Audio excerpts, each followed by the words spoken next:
नमस्कार दोस्तों, बहुत बहुत स्वागत है आपका न्यूज़ टाइम में। दोस्तों, अमेरिका में किसानों का बुरा हाल हो गया है। हालात ऐसे हैं कि वो फसलों के ढेर पर, फसलों के पहाड़ पर बैठे हैं। फसलें बिकनी बंद हो गई हैं। सबसे बड़ा खरीदार उनका चीन था। चीन ने उनकी फसलों को खरीदना बंद कर दिया है। मक्का नहीं खरीद रहा है, सोयाबीन नहीं खरीद रहा है, और तो और जो उनके डेयरी प्रोड्यूस थे सारे के सारे, मक्खन, चीज़ और बाकी चीज़ों के, उसके भी पहाड़ बनने शुरू हो गए हैं। जो खरीदार थे अब वो मिल नहीं रहे हैं।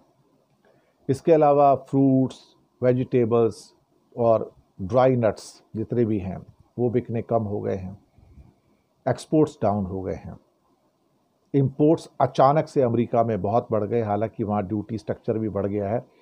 हालांकि महंगाई अभी वहाँ तक नहीं पहुँची है, लेकिन पहुँच जाएगी। उस महंगाई तक आने में करीब 3 से 4 महीने लगेंगे, ऐसा मेरा अनुमान है। तो हमें उसके लिए क्रिसमस तक वेट करना पड़ेगा कि जब वहाँ महंगाई सर तोड़कर अमेरिका के लोगों के ऊपर आएगी। लेकिन इससे पहले तो किसान बर्बाद हो गए वहाँ के पूरे। ट्रंप साहब ने इलेक्शन में वादा किया था कि मैं तुमको दुनिया की 2 सबसे बड़ी मार्केट दूंगा, जो कि 280 करोड़ लोगों की मार्केट है। चीन है, भारत है। तो चीन ने तो पहले ही त्याग दिया और भारत के ऊपर पूरा जोर डालने की कोशिश हो रही है कि अब कैसे भी करके इंडिया को पटा लिया जाए, बना लिया जाए, और भैया तू अपना मार्केट खोल दे अपना, ताकि मेरे किसानों को रोज़गार मिल सके, उनकी रोज़ी रोटी मिल सके और वो ज़िंदा रह सके, अदरवाइज़ वो मुझे मार डालेंगे। ये सारी की सारी चीज़ें अमेरिका में घट रही हैं। अब जो फसलों के वहाँ पर पहाड़ हैं, ढेर नहीं लगे, पहाड़ लगे हुए हैं। मक्का हो, सोयाबीन हो, फ्रूट्स हो, वेजिटेबल्स हो, नट्स हो, कहीं कोई ख़रीदार नज़र नहीं आता। किसानों की बर्बादी का आलम है साहब वहाँ पर। अल्टीमेटली उनकी जो बुआई के जो सारे के सारे पैसे थे वो भी डूब गए। सरकार अगर कुछ मदद भी करना चाहे पर एकरेज के हिसाब से या प्रोडक्शन के हिसाब से, वो भी नहीं कर पा रही है। तो हालत जो है वहाँ के किसानों की और बद से बदतर हो गई।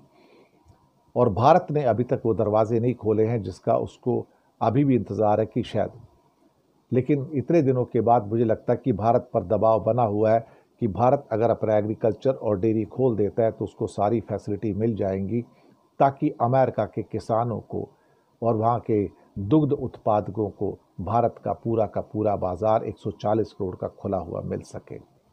भले ही भारत का किसान मर जाए, भले भारत का डेयरी उद्योग मर जाए, लेकिन मोदी जी अमेरिका के किसानों को तो बचा ही लेंगे, उनके डेयरी उत्पादकों को तो बचा ही लेंगे, किसी न किसी की तो रक्षा कर लेंगे। और शायद हो सकता है इसी तरीके से अपने दोस्त की रक्षा कर ले, अडानी की, कि उसके बाद कहेंगे हमारे सो कॉल्ड प्रेसिडेंट ट्रंप साहब कि मैं आपके दोस्त को माफ़ करता हूँ और वो जाए यहाँ से, कोई बात नहीं, कोई दोष नहीं है, कोई पनिशमेंट नहीं है, और मैं उनको प्रेसिडेंशियल फ्रीडम भी देता हूँ और प्रेसिडेंशियल एग्जम्पशन भी देता हूँ। कुछ भी हो सकता है साहब। मोदी जी तो देश से तो कोई प्यार व्यार करते नहीं, उनका देश से कुछ लेना देना नहीं है, उनका तो सब कुछ इस सत्ता से लेना देना है।